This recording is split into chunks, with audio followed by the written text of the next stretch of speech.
আসসালামু আলাইকুম। Easy learning for জুনিয়র্সের পক্ষ থেকে সকলকে শুভেচ্ছা ও স্বাগতম। তোমাদের নবম শ্রেণীর ইসলাম শিক্ষা এই বিষয়টি ষান্মাসিক সামষ্টিকের কাজ 1 আর 2 এর যে উত্তর তা আমি দেখিয়ে দিয়েছি। এখন আমরা কাজ 3 প্রতিবেদনটি দেখে নিব। এখানে প্রতিবেদনে যা লিখতে হবে তা বলেছে যে তোমার বিদ্যালয় বা এলাকার একটি ইতিবাচক উদ্যোগ চিহ্নিত করো।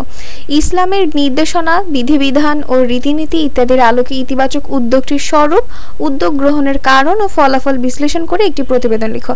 এখন আমি তোমাদেরকে একটা কথা বলি, তোমাদের প্রশ্ন থাকতে পারে যে আপু আমরা কাজ 2 এ যে সমস্যাটা বাছাই করেছি ওই সমস্যা নিয়েই কি প্রতিবেদন লিখব কিনা। এর উত্তর হবে যে না, এখানে আমাদের বলা রয়েছে যে তোমার এলাকার কোনো একটা ইতিবাচক উদ্যোগ তুমি চিহ্নিত করবে। ধরো তোমার এলাকার একটা উদ্যোগ নেওয়া হয়েছে, এই উদ্যোগটা তুমি বাছাই করবে। তুমি সামাজিক সমস্যা যেটা কাজ 2 এ বাছাই করেছো ওইটা নিয়ে যে তোমার প্রতিবেদন লিখতে হবে তা কিন্তু না।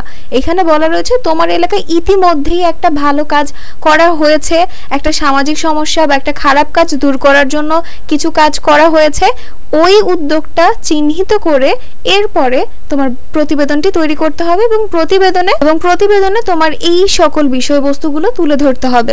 আমার কথা বুঝতে পেরেছো? কারণ তোমরা না হলে কমেন্ট সেকশনে বলবে যে আপু আমরা কাজ 2 এ লিখেছি ইফটিজিং নিয়ে, কাজ 3 এ কেন মাদকাসক্তিতে চলে গিয়েছি। আশা করছি আমার কথা তোমরা বুঝতে পেরেছো। এখন চলো আমরা প্রতিবেদন লিখিতে চলে যাই। প্রতিবেদন আমি লিখেছি মাদকাসক্তি নিরসনে ইসলামের নির্দেশনা ও স্থানীয় উদ্যোগ। মানে আমার এলাকায় একটা ইতিবাচক উদ্যোগ নেওয়া হয়েছে যা হচ্ছে ধূমপান বা মাদকাসক্ত নিরাময় করার জন্য একটা উদ্যোগ নিয়েছে, যা একটা ইতিবাচক দিক। তো এইটা নিয়ে আমি প্রতিবেদনটি লিখব। তা হচ্ছে মাদকাসক্তি নিরসনে ইসলামের নির্দেশনা ও স্থানীয় উদ্যোগ। এর ভূমিকা রয়েছে, মাদকাসক্তি একটি মারাত্মক সামাজিক সমস্যা যা আমাদের সমাজের যুব সমাজকে বিপথে পরিচালিত করছে। মাদকের কারণে ব্যক্তি, পরিবার ও সমাজ ব্যাপকভাবে ক্ষতিগ্রস্ত হচ্ছে। ইসলামে মাদকাসক্তি হারাম এবং এটি থেকে দূরে থাকার জন্য কঠোর নির্দেশনা দেওয়া হয়েছে।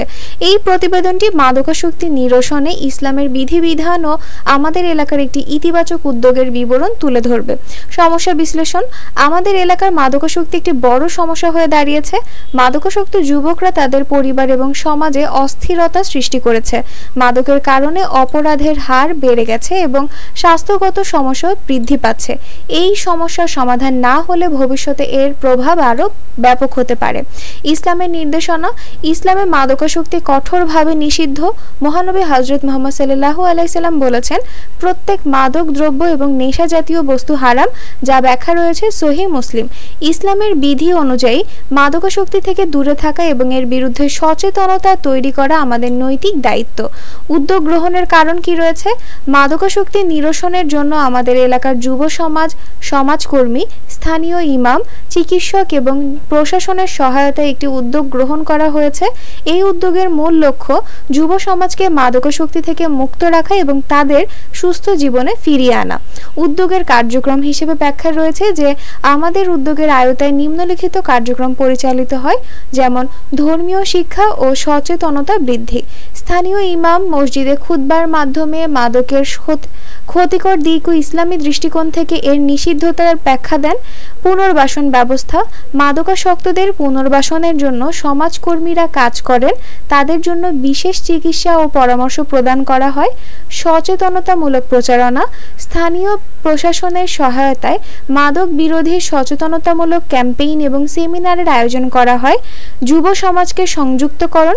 যুব সমাজকে খেলাধুলা, সাংস্কৃতিক কার্যক্রম ও সমাজ সেবা কার্যক্রমে যুক্ত করে তাদের অবসর সময়কে গঠনমূলক কাজে ব্যবহারের সুযোগ প্রদান করা হয়। ফলাফলে লেখা রয়েছে, এই উদ্যোগের ফলে এলাকার মানুষ মাদকের ক্ষতিকর দিক সম্পর্কে সচেতন হয়েছে।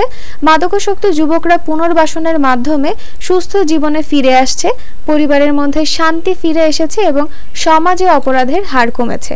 সর্বশেষে উপসংহার। মাদকাসক্তি নিরসনে ইসলামের বিধিবিধান অনুসরণ করে আমাদের এলাকার একটি ইতিবাচক রেকর্ড পরিবর্তন আনা সম্ভব হয়েছে। আমাদের এই উদ্যোগে অন্য এলাকায়ও অনুকরণীয় হতে পারে। ইসলামী দৃষ্টিকোণ থেকে মাদকাসক্তির বিরুদ্ধে সচেতনতা বৃদ্ধি এবং পুনর্বাসন ব্যবস্থা চালু রাখার মাধ্যমে আমরা একটি সুস্থ ও সুন্দর সমাজ গড়ে তুলতে পারি। তো এখানে আমি তোমাদের যে পয়েন্টগুলো দিয়েছি অবশ্যই কিন্তু এই পয়েন্টগুলো তুলে ধরতে হবে এবং প্রতিবেদনটি একটু বড় হলেও পুরোটা লেখার চেষ্টা করবে। সো প্রতিবেদনটা আমি দেখিয়ে দিয়েছি, আর আবারও বলছি কাজ 2 এর সাথে কাজ 3 কিন্তু সম্পূর্ণ সম্পূর্ণই আলাদা। কাজ 3-এ তুমি তোমার মন মতন একটা ইতিবাচক উদ্যোগ সম্পর্কে একটা প্রতিবেদন লিখতে পারো, ঠিক আছে।